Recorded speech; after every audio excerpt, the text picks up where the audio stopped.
Elizabeth Banks brought you into the fold as a series showrunner, writer, and EP. What was your earliest recollection of the Pitch Perfect franchise, and what was it like getting that call from Elizabeth and collaborating with her?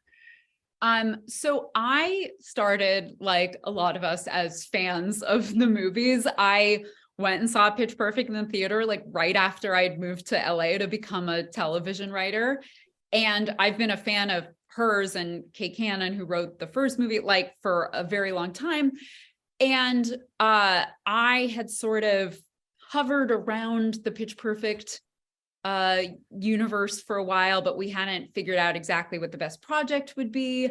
But Elizabeth Banks and Max Handelman, the producers, they had the idea they wanted to branch into TV and do something a little offbeat in the way that, Marvel has been doing Mhm.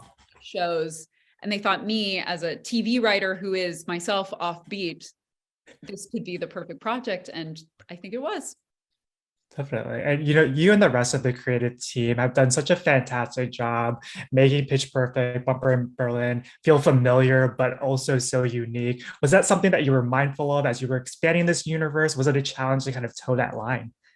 Yeah, totally. I mean, I was super mindful of it. I wanted to be very respectful in all ways to the franchise and to the fans so that they wouldn't think I was just like some newcomer coming in to throw wrenches in Pitch Perfect.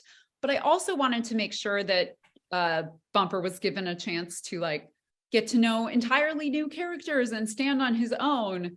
So I think, we tried to balance it by having a lot of that music and friendship that from the movies, but Yeah. then also like a slightly more absurd sense of humor and new characters.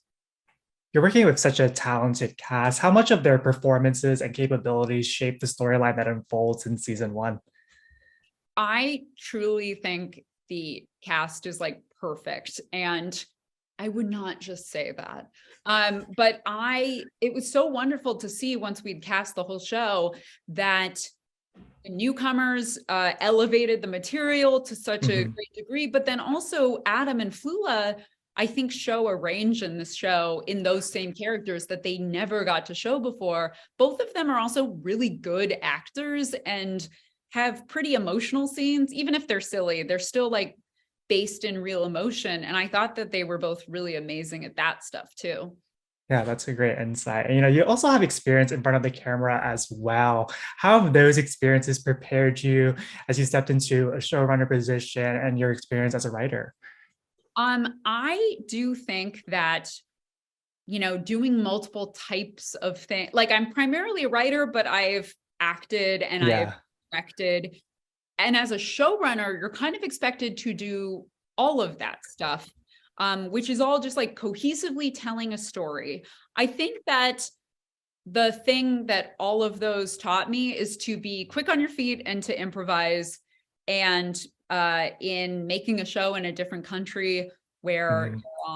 you're on, a deadline and there's COVID and you're making sure everyone is safe and happy, improvisation is very good. And this franchise is known for its incredible music. If you had to pick a song that best describes season one, what would it be and why? Well, I'll do two just because it's fun to talk about.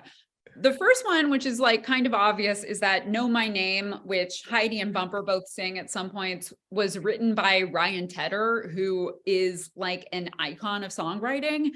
And so it's very special because it's like a real pop song, but also it is the thesis of the show, which is like, I might not be someone right now, but like, I'm going to be a big star. That's the like feeling Yeah. that I want you to have in the show.